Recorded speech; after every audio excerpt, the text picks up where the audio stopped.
హల్లెలూయా హల్లెలూయా హల్లెలూయా. సరే వాక్యంలోకి వెళ్దాం. యేసువారి ధ్యానిస్తున్నాం. మంచిది. చివరిసారిగా జరిగిన కుటుంబ ప్రవర్తనలో మీరున్న వాక్యం అంశం ఏంటి?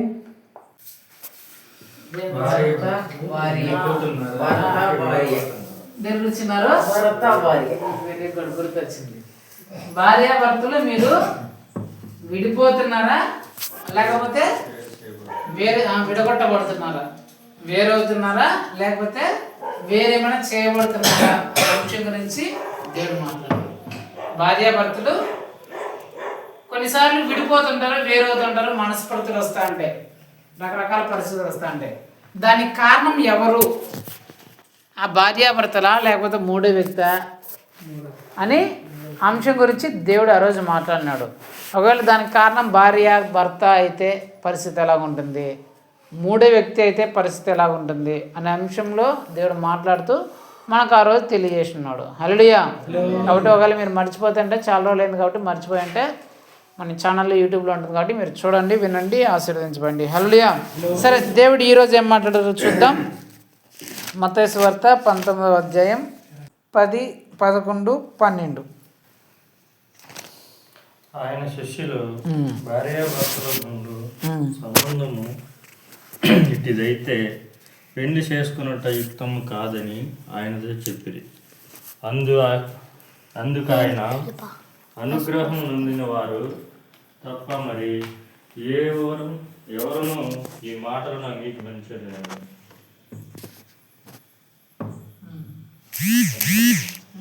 తల్లి గర్భం నుండి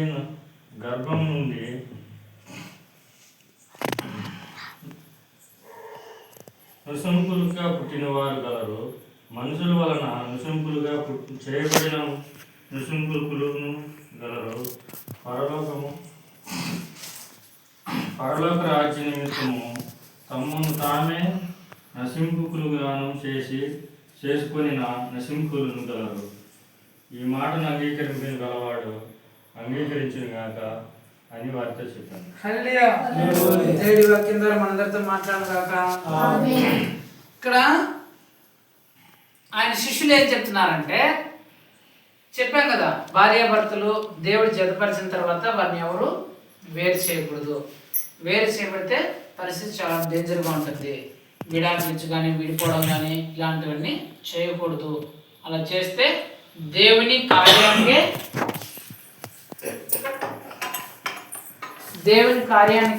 మీరు అడ్డు చెప్తున్నట్లు, దేవుని కార్యాన్ని మీరు వ్యతిరేకిస్తున్నట్లు, దేవుని నిర్ణయాన్ని మీరు తప్పుపడుతున్నట్లు.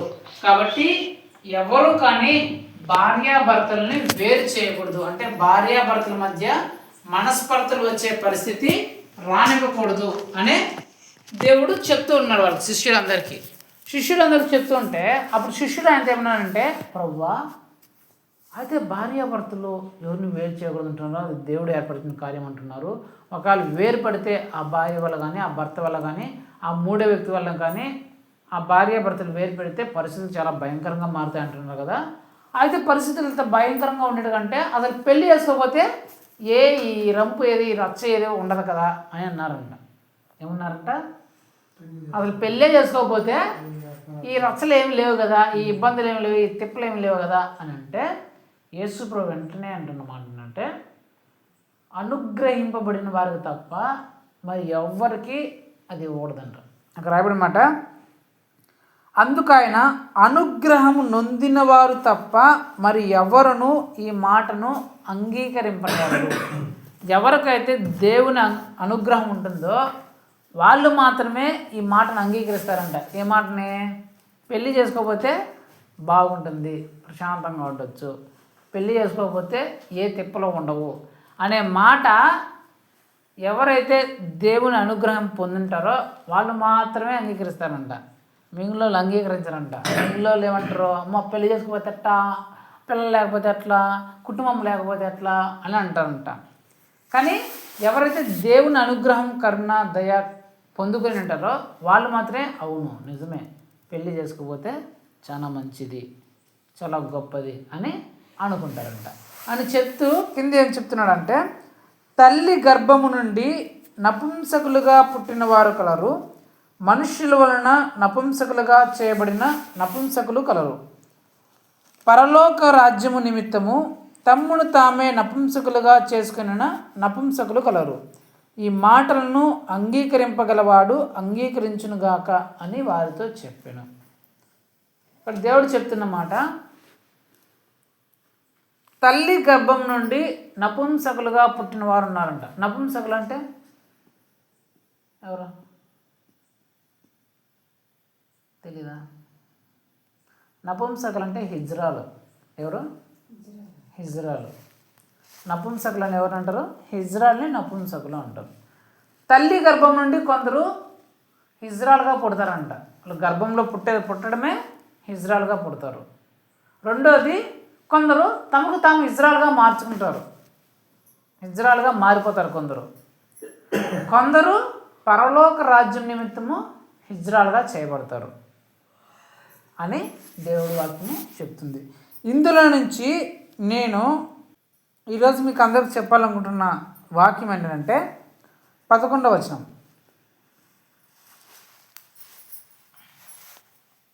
అందుకైన అనుగ్రహం నొందిన వారు తప్ప మరి ఎవరునూ ఈ మాటను అంగీకరింపలేరు. హల్లెలూయా. ఇక్కడ ఒక మాట రాయబడింది, అదేంటంటే అనుగ్రహము పొందిన వారు తప్ప మరి ఎవరును ఈ మాటను అంగీకరింపనేరు. అనుగ్రహము అంటే దేవుని దయ, దేవుని కరుణ, దేవుని ప్రేమ, దేవుని కృప ఎవరైతే పొందుకుంటారో వాళ్ళు మాత్రమే ఈ మాటను అంగీకరిస్తారు. ఎవరైతే దేవుని కృపను, దయను, దేవుని అనుగ్రహాన్ని, దేవుని ప్రేమను పొందుకుని ఉండరో వారు ఈ మాటల్ని అంగీకరింపలేరు అని వాక్యం చెప్తుంది. అంటే కొన్ని మాటలు ఉంటాయంట, అవి చాలామంది వాటిని అంగీకరించరంట. కొన్ని మాటలు చాలామంది అంగీకరించారంట, కొంతమంది మాత్రం అంగీకరిస్తారంట. ఆ కొంతమంది అంగీకరించే వాళ్ళు ఎవరంటే దేవుని దయ ఎవరైతే పొందుకుని ఉంటారో వాళ్ళు మాత్రమే అంగీకరిస్తారంట. ఆ మాటలు అందరికీ అంగీకరించాలంటే అందరికీ అంగీకరించవచ్చు, కానీ అందరూ అంగీకరించారు అలాంటి వాటిని. కొంతమంది మాత్రమే అంగీకరిస్తారు. ఆ అంగీకరించిన వాళ్ళు ఎవరంటే ఎవరి మీదైతే దేవుని దయ ఉంటుందో, ఎవరి మీదైతే దేవుని కృప ఉంటుందో, ఎవరి మీదైతే దేవుని ప్రేమ ఉంటుందో వాళ్ళు మాత్రమే అలాంటి మాటల్ని అంగీకరిస్తారు అని చెప్పేసి దేవుని వాక్యము చెప్తుంది. సో ఇందులో నుంచి ఈరోజు దేవుడు మనందరితో మాట్లాడుకున్న అంశం ఏంటంటే అంగీకరించే మాటలు. చెప్పండి.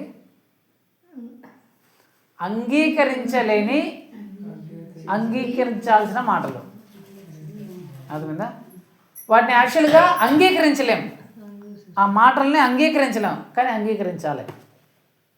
ఎందుకంటే ఎప్పుడైతే అంగీకరిస్తామో అప్పుడే మన మీద దేవుని కృప, దయ ఉంటుందన్నమాట. ఇక్కడ దేవుడు చెప్తున్న మాట ఏంటంటే వాళ్ళు ఏదో చెప్పిన తర్వాత యేసుప్రభు గారు వెంటనే అంటున్నమాట, దేవుని అనుగ్రహం పొంది ఉంటేనే తప్ప మరి ఎవడిని ఈ మాటల్ని అంగీకరింపలేడు అని దేవుని వాక్యం చెప్తుంది. అందులో 2 ఈరోజు దేవుడు నా ద్వారా మనందరితో మాట్లాడాల్సిన అంశం ఏంటంటే అంగీకరించాల్సిన మాటలు. అంగీకరించాల్సిన మాటలు అంటే వాటిని విన్నప్పుడు మనము అంగీకరించబుద్ధి అవ్వదు, కానీ అంగీకరించాల్సి వస్తుంది. ఎందుకంటే అప్పుడు అంగీకరించినప్పుడే నువ్వు దేవుని దయను పొందుకున్నట్లు అనమాట, దేవుని కనికరాన్ని నువ్వు పొందుకున్నట్లు. అందులో 2 మాటల గురించి, 2 విషయాల గురించి నేను చెప్పాలని ఆశపడుతున్నాను. యాక్చువల్గా ఈరోజు నేను చెప్పాలనుకున్న వాక్యం అంశం ఇది కాదు. నేను ఏమి సిద్ధపడి వచ్చినానంటే దాని తర్వాత వాక్యం ఉంది కదా, 12వ వాక్యం ఏంటి? తల్లి గర్భం నుండి నపుంసకులుగా పుట్టిన వారు ఉన్నారు, తమను తాము నపుంసకులుగా చేసుకున్న వారు ఉన్నారు, పరలోక రాజ్యంతో నపుంసకులుగా చేయబడిన వారు ఉన్నారు. ఈ వాక్యాన్ని నేను సిద్ధపడి వచ్చినాను అన్నమాట ఇంటి దగ్గర. ఈ వాక్యాన్ని తల్లి గర్భం నుండి పుట్టిన వారు హిజ్రాలుగా పుట్టిన వారు ఉన్నారు, ఈ లోకంలోకి వచ్చిన తర్వాత హిజ్రాలుగా మారిన వారు ఉన్నారు. దేవుని రాజ్యం కోసం హిజ్రాలుగా మారిన వారు ఉన్నారు. ఈ అంశాన్ని చెప్పాలని నేను అనుకున్నాను, కానీ పరిశుద్ధాత్మ దేవుడు దానికంటే ముందు ఆ అంశాన్ని చెప్పాలని ఇప్పుడే నన్ను సిద్ధపరిచాడు అనమాట. ఈ మాటలు మాట్లాడుతుంటే అది కాదు, ముందు ఇది చెప్పు అని దేవుడు నన్ను సిద్ధపరుస్తున్నాడు అనమాట. ఇప్పుడు ఏం చెప్పాలో నాకు తెలియదు, ఏది ఆ వాక్యం గురించి ఏం చెప్పాలో నాకు తెలియదు, కానీ మాట్లాడేవాడు ఎవరు? పరిశుద్ధాత్మ దేవుడే. కాబట్టి దేవుడే మాట్లాడతాడు అనమాట. ఆ వాక్యంలో నుంచి మనకి ఏం చెప్పాలనుకుంటున్నాడు అనేది దేవుడే చెప్తాడు. అక్కడ రాయబడిన మాట ఏంటంటే, ఈ మాటలు దేవుని అనుగ్రహం పొందిన వారు తప్ప వేరొకరు అంగీకరింపలేరు. అక్కడ శిష్యులు చెప్తున్న మాట ఏంటంటే, ప్రభువా, భార్యాభర్తలకు ఉన్న సంబంధం ఇటుదైతే పెళ్లి చేసుకోకుండా మంచిది, పెళ్లి చేసుకోకపోతేనే బెస్ట్, మంచిది, మేలు అని అంటే యేసు ప్రభు చెప్తున్నాడు, దేవుని అనుగ్రహం పొందిన వాళ్ళు మాత్రమే ఈ మాటను ఒప్పుకుంటారు. దేవుని అనుగ్రహం పొందని వారు ఈ పెళ్ళిని ఒప్పుకోరు. మీకు ఆల్రెడీ చెప్పిన అంటే పెళ్లి చేసుకోకపోతే మంచిదేనా? పెళ్లి చేసుకోకపోతే చెప్పండి, పెళ్లి చేసుకోకపోతే మంచిదా? చెప్పండి. అంటారు కదా, పెళ్ళి లేదు, పిల్లలే లేదు, కుటుంబమే లేదు, ఇంకా వాడి తరం ఎట్లా, వాడి వంశం ఎట్లా, వాడిని ఎట్లా వేసేది, అది ఇది ఇంకా లేదు పోని అది ఇది అంటారు కదా. ఎవరు అంగీకరించరు, అంతే కదా. పెళ్ళి వద్దంటే, పెళ్లి చేసుకోకపోతే మంచిదనే మాట ఎవరు అనుగ్రహించరు. కానీ ఎవరు అంగీకరిస్తారు? ఎవరైతే దేవుని నమ్ముకున్న వాళ్ళు కాదు, దేవుని అనుగ్రహం ఎవరి మీద ఉంటుందో, దేవుని అనుగ్రహం ఎవరి మీద ఉంటుందో వాళ్ళు మాత్రమే అవును నిజమే పెళ్లి చేసుకోకపోతే మంచిది అని ఎవరు ఒప్పుకుంటారంటే, దేవుని అనుగ్రహం ఎవరి మీద ఉంటుందో వారు మాత్రమే ఒప్పుకుంటారు. అయితే ఈరోజు అంశం అది కాదు. మీరు పెళ్లి చేసుకోవాలా, పెళ్లి చేసుకోకూడదా, పెళ్లి చేసుకుంటే మంచిదా, పెళ్లి చేసుకోకపోతే మంచిదా, ఇది కాదు అంశం, సరేనా? పెళ్లి చేసుకుంటే మంచిదా, పెళ్లి చేసుకోకపోతే మంచిదా అని తర్వాత సంగతి మళ్ళీ చూద్దాం. తర్వాత చెప్పడం ప్రార్థనలో, లేదంటే తర్వాత దేవుడు అవకాశం ఇచ్చినప్పుడు మళ్ళీ చూద్దాం. ఈరోజు అంశం అది కాదు. ఆ మాట నుంచి, ఆ సందర్భం నుంచి దేవుడు మాట్లాడాలనుకుంటున్నాడు. అక్కడ చెప్పిన మాట ఏంటంటే, వాళ్ళు కొంచెం అంగీకరించాలని మాట చెప్పినారు, ఎవరు ఒప్పుకొని మాట చెప్పినారు. ప్రభా, భార్యాభర్తలు లాంటి సంబంధం అయితే పెళ్లి చేసుకోకపోతే మంచిది కదా అని ఎవరు ఒప్పుకొని. ఇప్పుడు మిమ్మల్ని అడిగినా మీరు ఎవరో చాలామంది వద్దనే చెప్పారు, అందరూ వద్దనే చెప్పారు. ఆ పెళ్లి చేసుకోవాలా, పెళ్లి చేసుకోతే ఎట్లా అని చెప్పేసి పెళ్లి చేసుకుంటేనే మంచిదని చెప్పినారు. అంటే పెళ్లి చేసుకోకూడదు అనే మాట మీకు మంచిగా అనిపించలే. ఒక విధంగా చెప్పాలంటే పెళ్లి చేసుకుంటేనే మంచిది అని మీకు అనిపిస్తుంది అక్కడ. కానీ అక్కడ చెప్పిన మాట ఏంటంటే, శిష్యులు ఏమని చెప్పారంటే, పెళ్లి చేసుకోకపోతే మంచిది అని చెప్తే వెంటనే యేసుప్రభు అన్నాడు, అలా ఎవరు ఒప్పుకుంటారంటే దేవుని అనుగ్రహం ఎవరైతే పొంది ఉంటారో వారు మాత్రమే ఒప్పుకుంటారు ఆ మాటని. అందరూ ఒప్పుకోలేరు ఆ మాటని, అందరూ అంగీకరించలేరు ఆ మాటని అని దేవుడు చెప్తున్నాడు. అందులో నుంచి దేవుడు మాట్లాడాలనుకుంటున్నాడు. కొన్ని ఉన్నాయంట బైబిల్లో కొన్ని విషయాలు, ఆ విషయాల్ని చెప్పినప్పుడు ఎవరు అంగీకరించలేరంట, ఎవరు ఒప్పుకోరంట. కానీ అవి దేవుని అనుగ్రహం ఎవరైతే పొందుకొని ఉంటారో వాళ్ళు మాత్రమే అంగీకరిస్తారు. దేవుని కృప ఎవరి మీద ఉంటుందో వాళ్ళు మాత్రమే వాటిని అంగీకరిస్తారు. అందులో నేను రెండు దేవుడు నా మనసులో పెట్టిన ఆ 2 మాటలని మీకు చెప్పాలనుకుంటున్నా. వాక్యాంశము అంగీకరించలేని మాటల్ని అంగీకరించాల్సిన సమయం, సరేనా? అవి యాక్చువల్గా చెప్పినప్పుడు అంగీకరించలేరు, కానీ ఖచ్చితంగా అంగీకరించి తీరాల. నీ మీద దేవుని కృప ఉంటే, దేవుని అనుగ్రహం నీ మీద ఉంటే ఖచ్చితంగా వాటిని అంగీకరించాల. అయితే బైబిల్లో ఇలాంటి సందర్భాలు 2 ఉన్నాయి. దేవుని కొన్ని మాటలు చెప్పినప్పుడు, కొన్ని విషయాలు చెప్పినప్పుడు వాళ్ళు ఎవ్వరూ అంగీకరించలేదంట, కానీ ఖచ్చితంగా అంగీకరించాలి. నువ్వు నిజంగా దేవుని బిడ్డవై ఉంటే, దేవుని అనుగ్రహం నీ మీద ఉంటే, దేవుని కృప నీ మీద ఉంటే నువ్వు ఖచ్చితంగా ఆ మాటలను అంగీకరించాలి. అవి అంగీకరించకూడనట్లే అనిపిస్తాయి, అంగీకరించకూడదు, ఒప్పుకోకూడదు అన్నట్టే అనిపిస్తాయి. కానీ అది ఒప్పుకోవాల్సిన మాటలు, అంగీకరించిన మాటలు 2 ఉన్నాయన్నమాట. ఆ 2 మాటలు ఏంటో చెప్పేసి ముగిచ్చేస్తాను. మొట్టమొదటిది అపోస్తల కార్యములు 4వ అధ్యాయం 5-6 చదువు. మరి నాడు వారు అధికారులను, పెద్దలను, శాస్త్రులను యెరూషలేములో కూడుకొని ప్రధాన యాజకుడైన అన్నయ్య, కయపను, యోహాను, అలేకల్పందురును, ప్రధాన యాజకుని బంధువులందరూ వారితో కూడా ఉంది.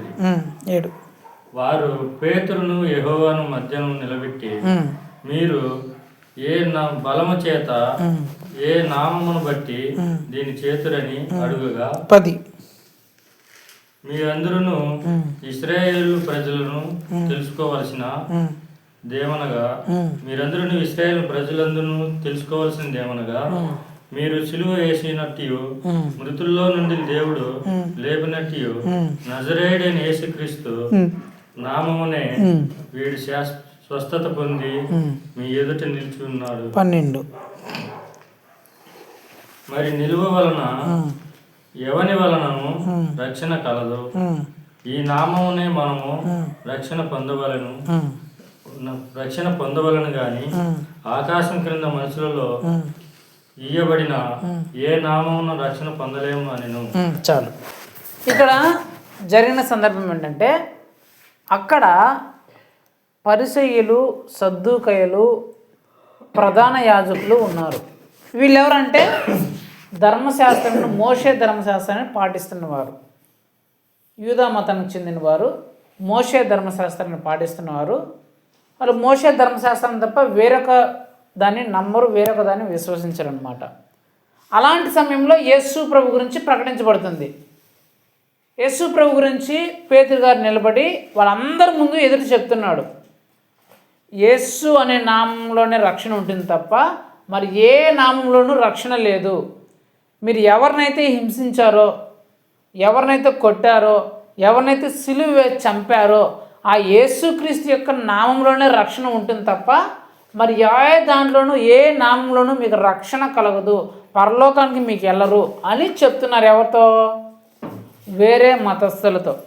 మన భాషలు చెప్పాలంటే వేరే విశ్వాసంలో ఉన్న వారితో, వేరే మతస్థులతో. వాళ్ళు ఎవరంట? అధికారులు, పెద్దలు. ఆ మతంలో ఉండే అధికారులు, పెద్దలు, ప్రధాన యాజకులు, పూజారులు, ప్రీస్టులు.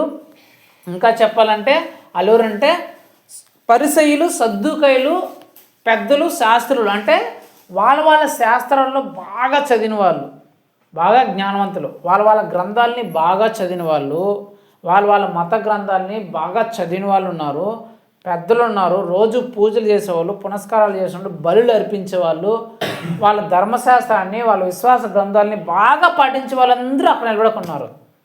ఏడుండేదేమో వీళ్ళు కొంతమంది. ఆడేమో దాదాపు 3000 మంది, 4000 మంది వాళ్ళ మతానికి చెందిన వాళ్ళు, వాళ్ళ విశ్వాసానికి చెందిన వాళ్ళు ఉన్నారు. వాళ్ళు ఏం చేస్తున్నారంటే యేసు ప్రభు వారిని చంపేశారంట. సిలువ వేసి ఆయన్ని చంపేశారంట, కొట్టి సిలువ వేసి చంపేశారంట. ఎందుకు? ఆయన వేరే మతాన్ని ప్రకటిస్తున్నాడు, మేము పెట్టుకున్న నమ్మకాన్ని కాకుండా, మేము పెట్టుకున్న విశ్వాసాన్ని కాకుండా వేరే విశ్వాసాన్ని ప్రకటిస్తున్నాడు అని చెప్పేసి ఆయన్ని సిలువ వేసి చంపించేశారు. ఇప్పుడు ఆయన శిష్యులుగా వీళ్ళు ఉన్నారు ఇక్కడ.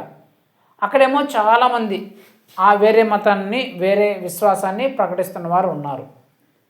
ఇక్కడేమో ఉన్నప్పుడు, అక్కడ వాళ్ళందరూ ఉన్నప్పుడు వారి మధ్యలో యేసుక్రీస్తుని నమ్ముకున్న ఆ శిష్యులు లేచి వారందరూ చూస్తుండగా, వారందరూ వింటుండగా, ఎవరి వాళ్ళు?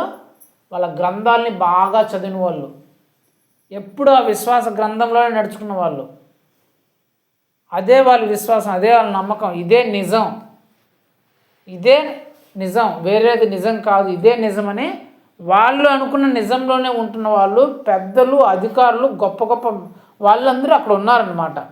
వాళ్ళ శాస్త్ర గ్రంథాల్లో బాగా చదివి పాటిస్తూ ఉన్న అందరి మధ్య నిలబడి వాళ్ళందరికీ వినిపించేలాగా ఈ పేతురు ఏం చెప్తున్నారంటే, ఈ యేసుప్రభు వారి శిష్యుడు ఏం చెప్తున్నారంటే, అయ్యలారా, మీరు ఇన్ని రోజులు ఇన్ని గ్రంథాలు జరిగాయి కదా, ఇన్ని మతాలను మీ ఇంత విశ్వాసంలో ఉన్నారు కదా, ఇంత మతాన్ని మీరు కలిగి ఉన్నారు కదా, అయితే వాటి వల్ల మీకు రక్షణ కలగదు. మీరు నమ్ముకున్న ఆ మతం వల్ల, మీరు అనుసరించిన ఆ శాస్త్రాల వల్ల మీకు రక్షణ అనేది కలగదు. రక్షణ అనేది ఎవరి వల్ల కలుగుతుందంటే, మీరు ఎవరినైతే హింసించారో, ఎవరినైతే కొట్టారో, ఎవరినైతే సిలువకు వేసి చంపారో ఆ యేసుక్రీస్తు యొక్క నామములోనే రక్షణ కలుగుతుంది తప్ప మరి ఏ నామంలోనూ రక్షణ కలగదు అని అది ఎదురు ప్రకటిస్తున్నారంట. అల్లూరు అవతల వ్యక్తులు అసలు యేసుక్రీస్తునే నమ్మని వాళ్ళు.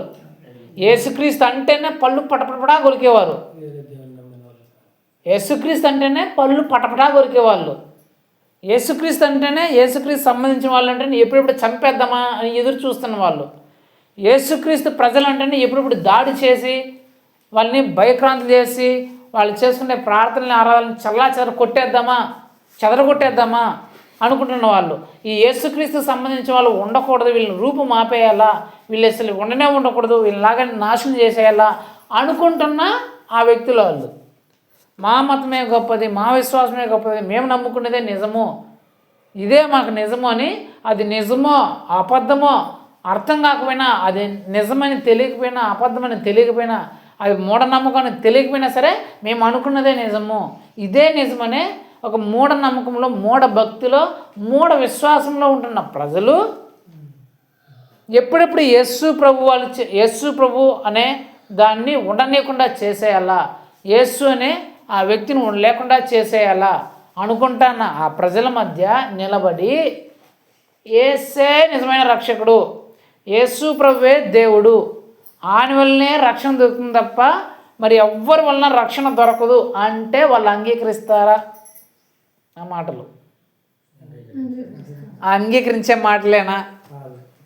అసలు అంగీకరించగలరా అవి? కానీ యాక్చువల్గా చెప్పాలంటే అంగీకరించాల. ఎందుకు? ఆ యేసు ప్రభు నామంలోనే రక్షణ ఉంది తప్ప మరి ఏ నామంలోనూ రక్షణ లేదు. యేసు అనే నామంలో తప్ప మరి ఏ నామంలోనూ రక్షణ లేదు, ఏ నామంలోనూ పాప విమోచన లేదు, ఏ నామంలోనూ నీకు శాంతి సమాధానం రాదు, ఏ నామంలోనూ నీకు శ్రమ నుంచి విడుదల కలగదు, ఏ నామంలో కానీ నీకు వ్యాధుల నుంచి, రోగాల నుంచి, దయ్యపు శక్తుల నుంచి నీకు విడుదల పొందలేవు, ఏ నామం వల్ల కానీ నువ్వు చెడు వ్యసనాల నుంచి నువ్వు బయటపడలేవు, ఏ నామం వల్ల కానీ నువ్వు ఘోరమైన పరిస్థితుల నుంచి బయటపడలేవు. నిన్ను రక్షించాల్సిన నామం, నిన్ను విడిపించాల్సిన నామం, నీకు రక్షణ కల్పించాల్సిన నామం, నిన్ను పరలోకానికి తీసుకెళ్ళే నామం ఏదైనా ఉందంటే అది ఒకటే ఒక నామం, యేసు నామం. అంటే యేసు ప్రభువారు తప్ప మరి ఇంకెవ్వరు నిన్ను పరలోకానికి తీసుకెళ్ళారు. ఏ గ్రంథం కానీ, ఏ విశ్వాసం కానీ, నీ ఏ నమ్మకం కానీ, నువ్వేం చదువుతున్న ఏ శాస్త్రం కానీ, మరి ఏది కానీ నీకు రక్షణ కలిగించేది, నిన్ను పరలోక రాజ్యాన్ని తీసుకెళ్ళేది, నీ శ్రమల నుంచి, నీ ఇబ్బందుల నుంచి, నీ వ్యాధుల నుంచి, నీ పాపిష్టి పనుల నుంచి నిన్ను విడిపించదు. విడిపించేది ఏదైనా ఉందంటే, రక్షించేది ఏదంటే ఒక యేసుక్రీస్తు నామమే. హల్లెలూయా. మీరు ఎక్కడైనా చూడండి, ఒక త్రాగుబోతు మారాడంటే, ఒక వ్యభిచారి మారాడంటే, ఒక అక్రమ సంబంధాలు కలిగిన వాడు మారాడంటే, ఒక దొంగ మారాడంటే, ఒక రౌడీ మారాడంటే, ఒక పాపిష్టి పనులు చేసే ఒక వ్యక్తి మారాడంటే, అసహ్యమైన పనులు చేసే ఒక వ్యక్తి మారాడంటే, ఒక లంచగొండి మారాడంటే యేసుక్రీస్తు వల్లనే తప్ప మరి ఇంక దేని వల్ల మారినట్లు మీరు ఎక్కడ చూడలేరు. హల్లెలూయా. ఎక్కడైనా చూడండి, ఎవరైనా మారారంటే దానికి కానీ ఒక్క యేసు ప్రభు వారు మాత్రమే ఉంటారు తప్ప ఇంక ఏ గ్రంథం కానీ, ఏ వ్యక్తి కానీ, ఏ పరిస్థితి కానీ, ఇంక ఏ విశ్వాసం కానీ, ఏ మార్గం కానీ అనేది అది యేసు ప్రభు వల్ల అయింటే, యేసు ప్రభు చూపించిన దారి ఏంటనే ఆ వ్యక్తి మారింటాడు తప్ప మరి ఏ దానివల్ల కూడా యేసు వాళ్ళు మారే ప్రసక్తే ఉండదు. ఇది తప్పక అంగీకరించాల్సిన మాట, ఒప్పుకోవాల్సిన మాట. కానీ వాళ్ళు ఒప్పుకుంటారా? అక్కడ ఉండేది ఎవరు? మా మతమే గొప్పది, మా విశ్వాసమే గొప్పది, మేము నమ్మిందే నిజం, ఇది తప్ప వేరే నిజం లేదు అని ఆ మూఢ నమ్మకంలోనూ ఏది నిజం ఏది అబద్ధం అని తెలుసుకునే అంత జ్ఞానం లేకుండా మేము నమ్మిందే నిజమని అది చెప్తారు కదా, నేను బట్టలు కుందేలకు 3 కాళ్ళు అన్నట్లు ఆ 3 కాళ్ళు ఉన్నాయా 4 కాళ్ళు ఉన్నాయా లెక్క పెట్టుకోకుండా ఇదే నిజమని ముందుకెళ్ళిపోయే మనుషుల మధ్యలో లేచి పేదరు చెప్తున్నాడు, అయ్యా ఎవరినైతే హింసించారో, ఎవరినైతే బాధ పెట్టారో, ఎవరినైతే చంపేశారో ఆ యేసుక్రీస్తు వల్లనే, ఆ యేసుక్రీస్తు యొక్క నామంలోనే రక్షణ తప్ప ఇంకే నామంలోనూ నువ్వు 1,000 సార్లు రాసిన ఆ నామాన్ని, 1,000 సార్లు పలికినా, 1,000 సార్లు నువ్వు పూజలు చేసినా రక్షణ లేదయ్యా. యేసు ప్రభు నామంలోనే నీకు రక్షణ దొరుకుతుంది, నీకు విడుదల దొరుకుతుంది, నీ బతుకు మారుతుంది అని ఆ అన్యజనుల ఎదుట, ఆ వేరే మత విశ్వాసం కలిగిన వారి ఎదుట ప్రకటిస్తే వాళ్ళు అది అంగీకరించలేని విషయం. అసలు అంగీకరించడానికి వాళ్ళు ఒప్పుకోలా. అలాంటి సమయంలో కొంతమంది మాత్రము ఒప్పుకున్నారంట. అవును, ఇదే నిజం. యేసు ప్రభు వారి వాళ్ళని ఎవరిలో ఎవరైతే అక్కడ ఉన్నారో, ఆ వేరే విశ్వాసాన్ని, వేరే మతాన్ని, వేరే ఆచార సాంప్రదాయాలను పాటిస్తున్న వాళ్ళు, వేరే విశ్వాసంలో, వేరే భక్తిలో ఉన్న వాళ్ళు ఎవరైతే ఉన్నారో వాళ్ళందరికీ ప్రకటించబడితే వాళ్ళు కొంతమంది మాత్రము అవును, యేసు ప్రభు నామంలోనే రక్షణ ఉంది, మనం పెట్టుకునే ఈ విశ్వాసంలో కాదు, ఈ నమ్మకంలో కాదు, ఈ భక్తిలో కాదు, ఆయనే నిజమైన దేవుడు, యేసు ప్రభులోనే రక్షణ ఉంది అని కొందరు తెలుసుకొని ఆ రోజే పేతురు ద్వారా బాప్టిజం పొందారంట. ఆ బాప్టిజం పొందిన వ్యక్తులు ఎంతమంది తెలిసిన? 3,000 మంది. ఎంతమంది? 3,000. హల్లెలూయా.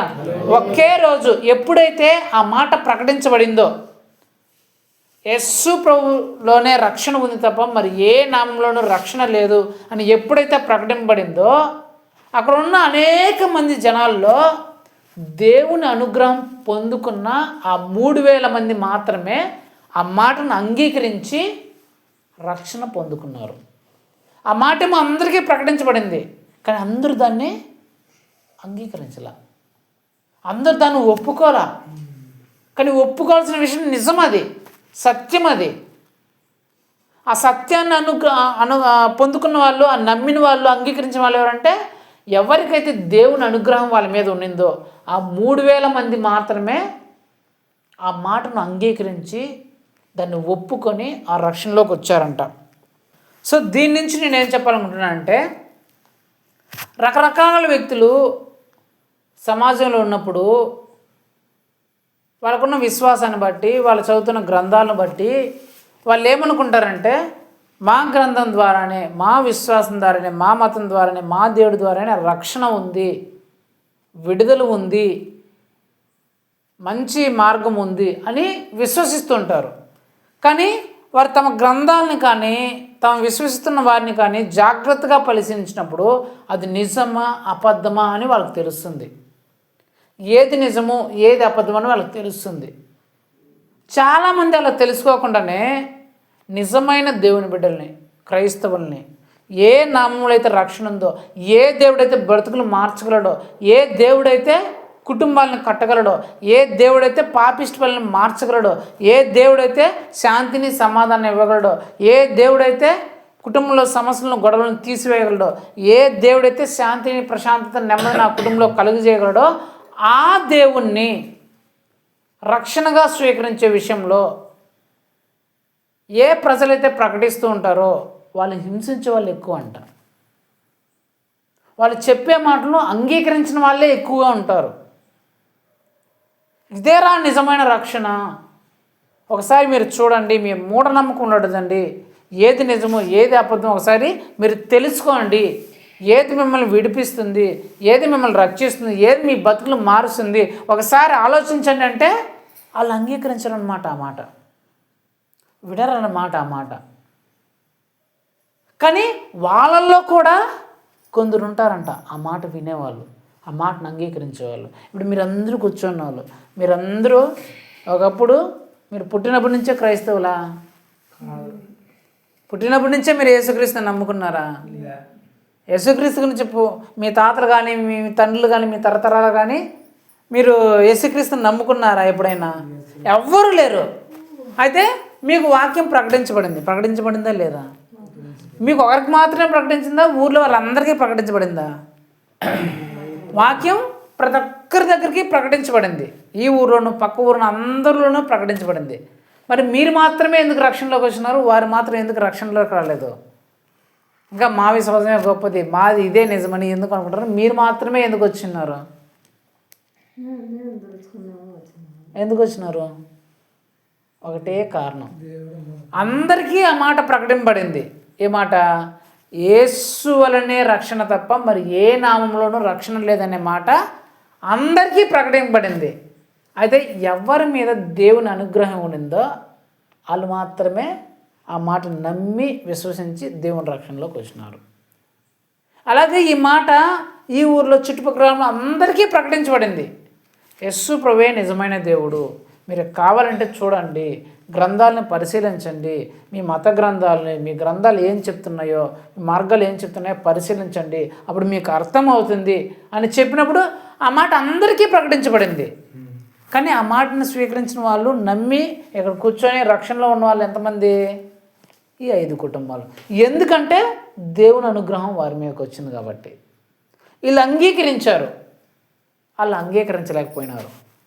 అంగీకరించాల్సిన మాటలే అవి, రక్షణకు సంబంధించిన మాటలే. కానీ వాళ్ళకి వీళ్ళకి తేడా ఏంటి?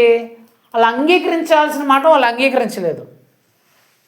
మీరు అంగీకరించాల్సిన మాటల్ని అంగీకరించారు కాబట్టి మీరు రక్షణలోకి వచ్చింది, మీకు రక్షణ దొరికింది, మీ బ్రతుకులు మార్చబడ్డాయి.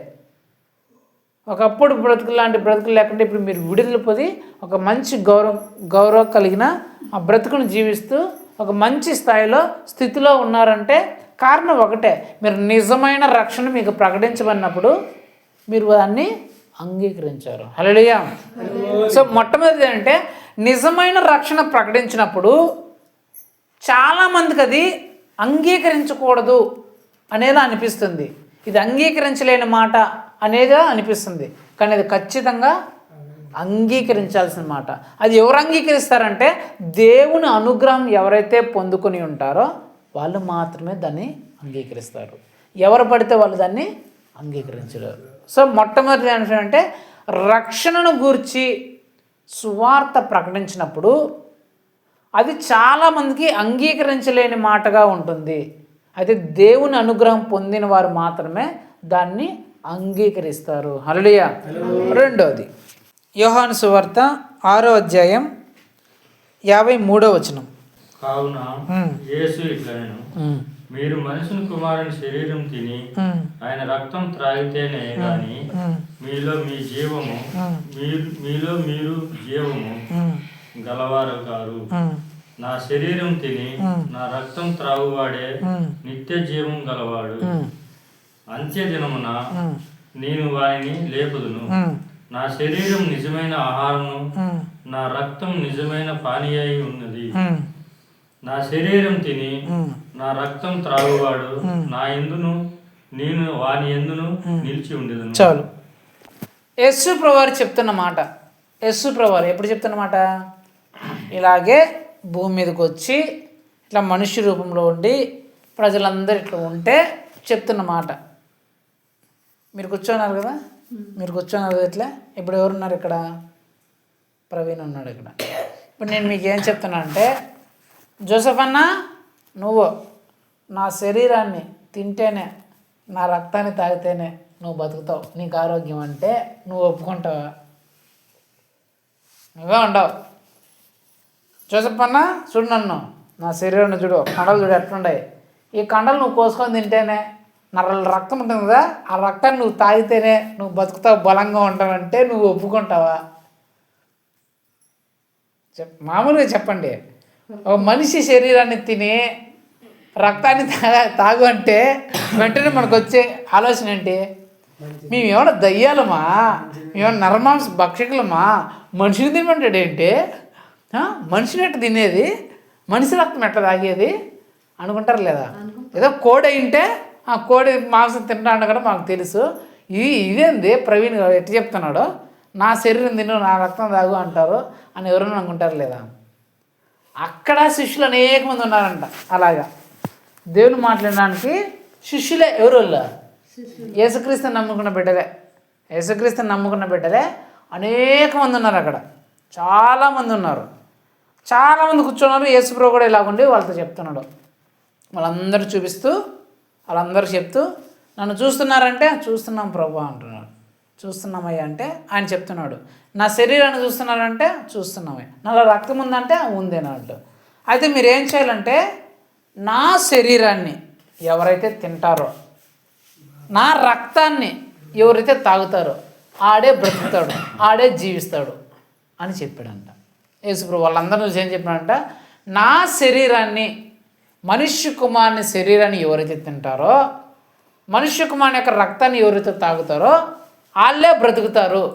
కాబట్టి నా శరీరాన్ని ఎవరు తింటారో, నా శరీరాన్ని ఎవరు తాగుతారో వాళ్ళు మాత్రమే బతుకుతారు అని చెప్పినప్పుడు అక్కడ ఉండే వీళ్ళందరూ ఏమనుకుంటారు, ఏంద్రా ప్రభు ఇట్లా చెప్తున్నాడు, ఆయన శరీరాన్ని మనం తినాలని, ఇప్పుడు ఆయన రక్తాన్ని మనం తాగాలనా, అసలు మనిషి శరీరాన్ని ఎట్లా మనం తినేది అంటే, ఇప్పుడు మనం కత్తి తీసుకొని పోయి ఆయన కోసుకొని తినాలా కదా, ఇప్పుడు కత్తి తీసుకొని పోయి అదే చొమ్ము గ్లాస్ ఏదో పెట్టుకొని ఆయన రక్తాన్ని పట్టుకొని కోసుకొని రక్తాన్ని పట్టుకొని తాగాలనా, అసలు ఏమైనా ఆయన చెప్పే మాటలు ఏమైనా అసలు అర్థం ఉందా, అసలు ఎవరైనా ఈ మాటలు అంగీకరించగలరా అని అనుకుంటారు లేదా? వెంటనే వచ్చే మాట అదే కదా, ఎవరైనా మనిషి రక్తం తాగుతాడా, చూస్తా ఎవరైనా తింటారా మనిషి రక్తాన్ని, మనిషి శరీరాన్ని అనుకుంటారు లేదా? అక్కడ ఉండేళ్ళందరూ అట్టు అనుకున్నారు. యేసుప్రభు చెప్తే, నా శరీరాన్ని తిని నా రక్తాన్ని ఎవరికి తాగుతారో వాళ్ళే బ్రతుకుతారు అని అంటే, అక్కడ ఉండి వాళ్ళందరూ ఇది అందరూ నాన్న చెప్తాను. చదువుకోవాలంటే అవసరమా 60. ఆయన శిష్యులలో అనేకులు ఈ మాట విని, ఇది కఠినమైన మాట, ఇది ఎవడు వినగలడని చెప్పుకునేది. చాలు. ఆయన శిష్యుల్లో అనేక మంది ఈ మాట ఈయన ఏమనుకుంటారంట, ఏమో ఇదేంద్ర నాని ఈయన ఇలాంటి మాట చెప్తాడు, అసలు ఇది ఎవరైనా వినగలరా, సహించగలరా దీన్ని, ఒక మనిషి రక్తాన్ని తినడమేంది, తాగడమేంది, ఎక్కడైనా ఉందా, ఇంకా అట్లా తింటే తాగితే ఇంకేమైనా ఉందా, మనుషులు తింటే ఇంకేమైనా ఉందా, చచ్చిపోరా ఇంకా, ఏమో ఇదేంట్రా ఇంత కఠినంగా ఉంది అని చెప్పేసి ఏమనుకుంటారు ఇట్లా, వీళ్ళు ఏమనుకుంటారంట, ఇది మేము అంగీకరించలేము, ఈ మాటను మేము ఒప్పుకోలేము, ఒక మనిషి రక్తాన్ని తినడం ఏంది, తాగడం ఏంది, అమ్మో ఎక్కడైనా ఉందా ఇది, అటు జరిగితే ఇంకేమైనా ఉందా, అమ్మో అని చెప్పేసి వీళ్ళు ఇలాంటి మాటలు మనం ఎప్పుడు వినలేదు రే, ఇదేదో తేడాలాగుంది, మనకు అవసరం లేదు, ఇట్లాంటి మాటలు మనం ఒప్పుకోకూడదు, ఇలాంటి వాటి మనం ఒప్పుకోకూడదు అనేసి. చదువు 66. అప్పటి నుండి ఆయన శిష్యులలో అనేకులు ఎనుక తీసి మరి ఎన్నడూను ఆయనను వెంబడింపలేదు. చాలు.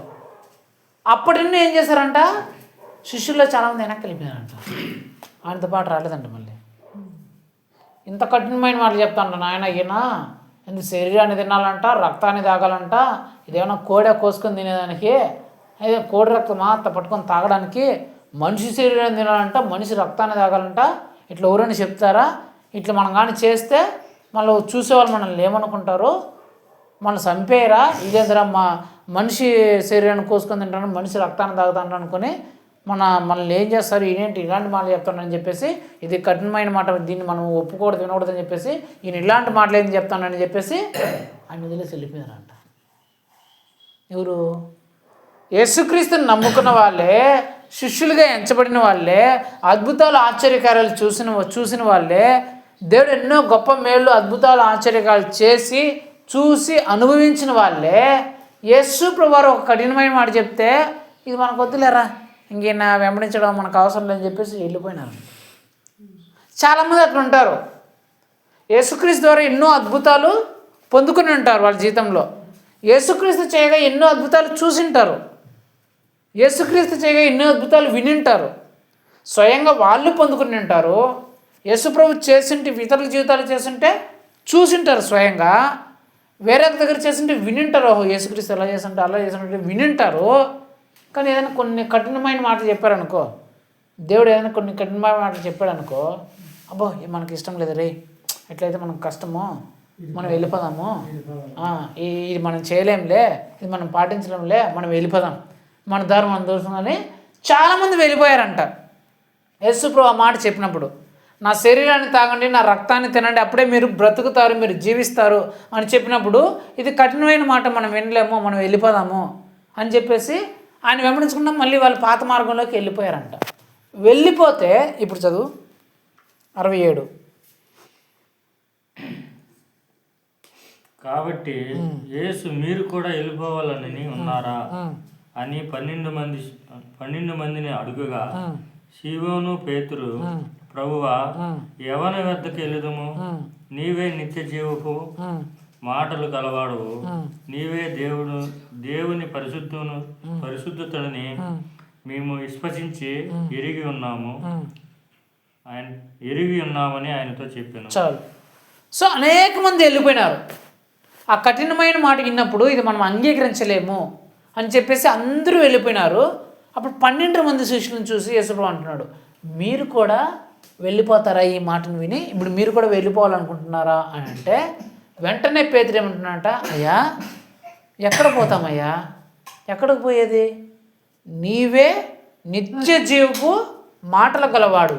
నీ నుంచి మేము ఎక్కడికి వెళ్ళిపోతాం? మేము ఎక్కడికి వెళ్ళిపోం. ఈ మాటలు మేము అంగీకరిస్తున్నాం. అవునయ్యా, నీ శరీరం తిని నీ రక్తం తాగితేనే మేము నిత్య జీవము కలిగి ఉంటాము.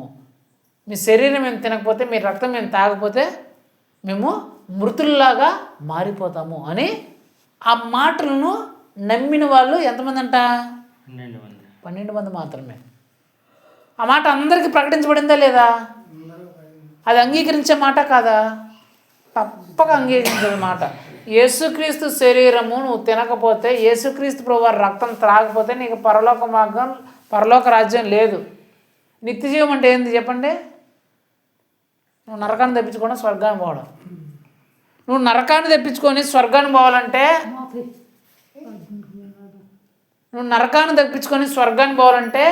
స్వర్గానికి ఎప్పుడు పోతావు?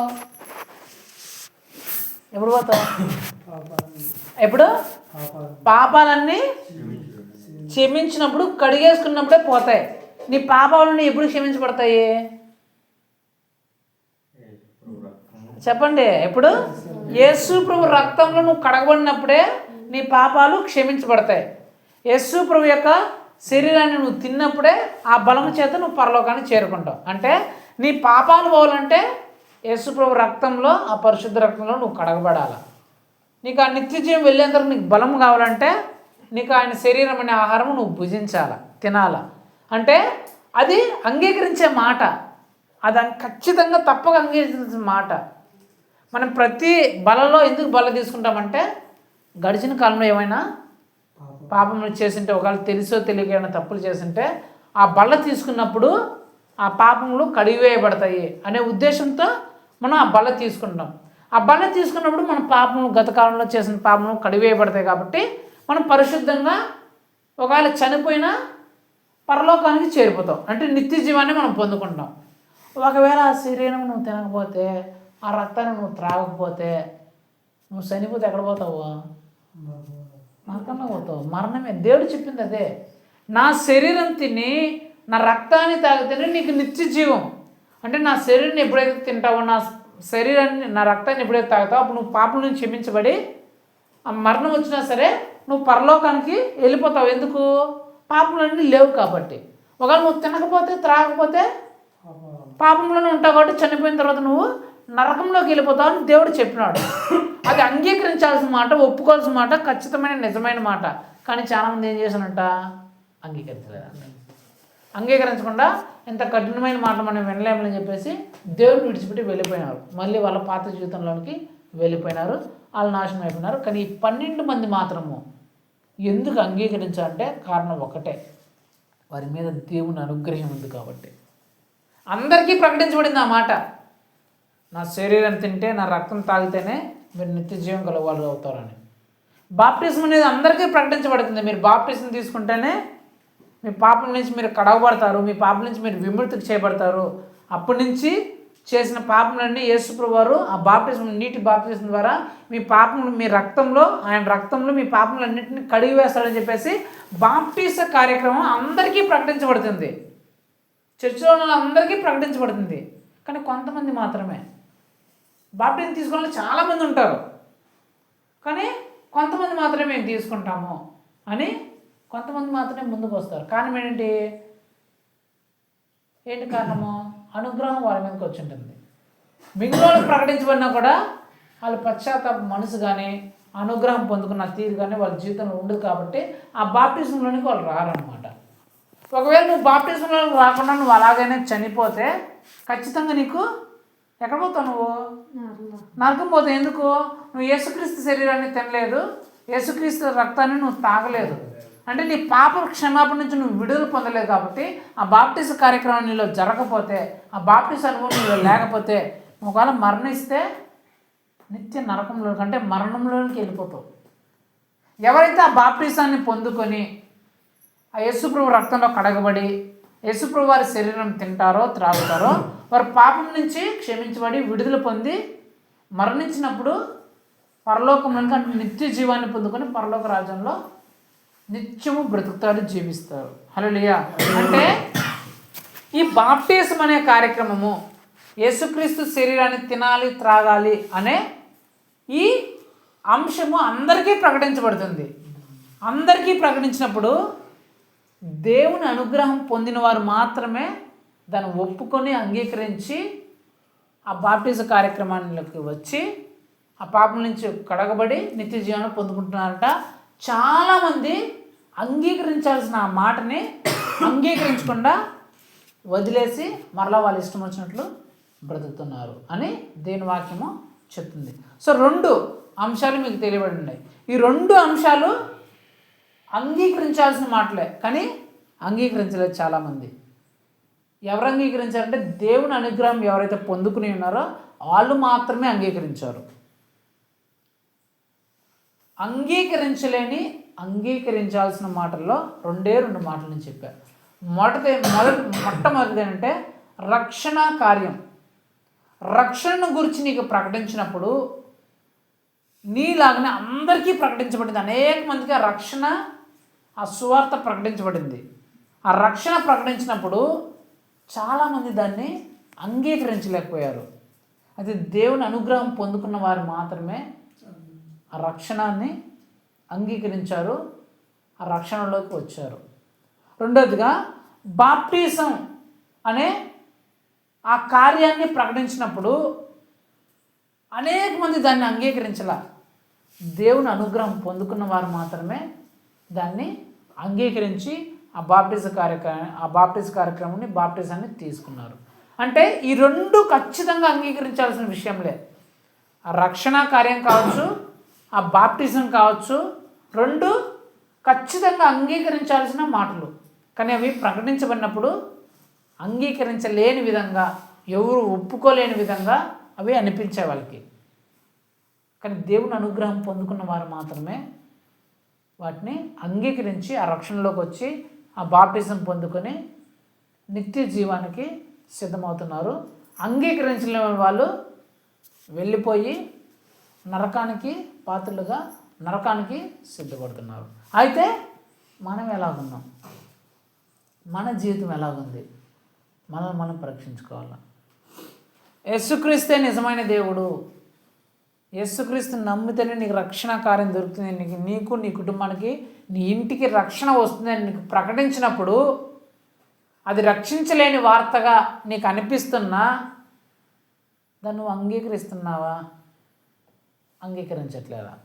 మొదటిది బాప్టిజం అనే అంశం నీకు ప్రకటించినప్పుడు అది తప్పక అంగీకరించాల్సిన విషయమైనా సరే ఆ బాప్టిజాన్ని నువ్వు అంగీకరించి బాప్టిజం పొందుతున్నావా, పొందుకోవట్లేదా అనేది దేవుడు ఈరోజు నిన్ను పరీక్షించుకోమంటున్నాడు. నువ్వు అంగీకరించి దేవుని అనుగ్రహం పొందిన లిస్టులో ఉంటున్నావా, లేకపోతే వాళ్ళు కఠినమైనగా వాళ్ళ మనసును కఠినంగా మార్చుకుంటున్న నువ్వు కూడా నీ మనసును కఠినంగా మార్చుకొని మరలా నీ అలవాట్లోకి నీ పద్ధతుల్లోకి వెళ్ళిపోయి జీవితాన్ని నాశనంలోనికి, మరణంలోనికి, నిత్య నరకంలోనికి తోసేసుకుంటున్నావా అని ఈ రాత్రికాల సమయంలో పరీక్షించుకుంటే దాన్ని బట్టి దేవుడు మన జీవితాన్ని స్థిరపరిచి బలపరిచి మార్చునుగాక. ఆమేన్. హల్లెలూయా. ప్రార్థన చేస్తున్నా, కళ్ళు మూసుకోండి. మహోన్నతుడా, సర్వోన్నతుడా, సర్వశక్తి గల దేవా, యేసయ్య నీ బలమైన శ్రేష్టమైన పరిశుద్ధమైన నామం బట్టి మీకు స్తోత్రం చెల్లిస్తున్నాం ప్రభా. తండ్రి, ఈ రాత్రికాల సమయం ప్రభా నా ద్వారా ప్రభా మా అందరితో మీరు మాట్లాడిన మాటలను బట్టి మీకు స్తోత్రం చెల్లిస్తున్నాం తండ్రి. ఇదిగో నాయనా మీరు మాట్లాడి ఉన్నారు తండ్రి. కొన్ని తప్పక అంగీకరించాల్సిన మాటలు అంగీకరించలేని విధంగా అనిపిస్తాయి. అయితే ఎవరైతే దేవుని అనుగ్రహం పొందుకొని ఉంటారో వారు మాత్రమే వాటిని అంగీకరిస్తారని తెలిపిన దేవాన్ని స్తోత్రం చెల్లిస్తున్నాం ప్రభా. అవును తండ్రి. రక్షణ కార్యాన్ని ప్రభా ప్రకటించినప్పుడు తండ్రి అనేక మంది నాయన రక్షణ కార్యాన్ని ప్రభా అంగీకరించలేకున్నారు తండ్రి. అది ఎవరైతే మీ అనుగ్రహం పొందుకొని ఉంటారో వారు మాత్రమే నాయన ఆ రక్షణ కార్యాన్ని అంగీకరించి తండ్రి రక్షణలోకి వస్తున్నారు తండ్రి. అలాగే ప్రభా అందరికీ నాయన బాప్తిజం కార్యక్రమం ప్రకటించబడుతుంది ప్రభా. అందరికీ బాప్తిజం ప్రకటించబడినప్పుడు తండ్రి అనేక మంది అయినా తమ హృదయాన్ని కఠినపరచుకుని తండ్రి వెనక్కి వెళ్ళిపోతున్నారు తండ్రి. అయితే ఎవరైతేనైనా మీ అనుగ్రహం పొంది ఉన్నారో వారు మాత్రమేనైనా ఆ బాప్తిసాన్ని పొందుకొని మీ శరీరాన్ని రక్తాన్ని తీసుకొని ప్రభా నీ బలలో పాలు పొందిన ఆయన వారి జీవితాన్ని పాపం నుంచి ప్రభావ విడుదల పొందుకొని ప్రభా నిత్య జీవానికి ప్రభావ వారు సిద్ధపడుతున్నారు తండ్రి. అయితే ప్రభా మా జీవితాలు ఎలా ఉన్నాయో ఒకసారి మమ్మల్ని మేము జ్ఞాపకం చేసుకోవడానికి సహాయం చేయండి తండ్రి. ఇదిగో ప్రభా రక్షణ కార్యం తండ్రి మాకు ప్రకటించినప్పుడు తండ్రి మేము ఆ కార్యాన్ని అంగీకరిస్తున్నామా లేకపోతే అంగీకరించుకున్నా ఉన్నామా? బాప్టిజం కార్యక్రమం ప్రభా మాకు ప్రకటించినప్పుడు ప్రభా ఆ బాప్టిజాన్ని మేము స్వీకరిస్తున్నామా లేక స్వీకరించకుండా మా మనసును కఠినపరుచుకుంటున్నామా అని మమ్మల్ని మేము పరీక్షించుకొని ప్రభా మా జీవితాన్ని సరిచేసినప్పుడు కృప చూపించడం బట్టి ప్రార్థిస్తూ కృప చూపిస్తారు నమ్ముతూ విశ్వసిస్తూ ప్రభా మీ రక్షణలో ఉండి ప్రభా బాప్తిజం పొందుకొని ప్రభా మీ శరీరాన్ని తీసుకుంటే మీ రక్తాన్ని త్రాగుతున్నైనా నిత్య జీవానికి ప్రభా సాగిపోవడం సహాయం దయచేయమని బట్టి ప్రార్థించు కృప చూపిస్తారు నమ్ముతూ విశ్వసిస్తూ తండ్రి మా దేవుడు మా ప్రభువునైనా యేసుక్రీస్తు యొక్క పరిశుద్ధమైన నామములో వేడుకొంచున్నాం మా నా ప్రాణాన్ని సంతించుకో నాతను సరస్వతి పరిశుద్ధ నామం సంతించుకో నా ప్రాణాన్ని ఆయన చేసుకున్న దేవుని మన తండ్రి అయిన దేవుని ప్రేమయు ప్రభువైన యేసుక్రీస్తు గారి కృపయు పరిశుద్ధాత్మ దేవుని అన్యోన్య సహవాసము ఇప్పుడు ఎల్లప్పుడూ ఇక్కడ కూడిన ప్రతి పాటు మరి ముఖ్యంగా అంగీకరించలేని అనేక మంది ఒప్పుకోలేని రక్షణ కార్యము బాప్టిజము నాకు ప్రకటించినప్పుడు ఆ రక్షణ కార్యాన్ని నేను అంగీకరిస్తాను. ఆ బాప్టిజాన్ని నేను తీసుకుంటాను, దేవుని అనుగ్రహం పొందుకుంటానని తీర్మానించుకున్న ప్రతి ఒక్క బిడ్డతో సదాకాలంతో నడిపించి దీవించి ఆశీర్వించి బలపరిచి స్థిరపరచును గాక. ఆమేన్. హల్లెలూయా హల్లెలూయా.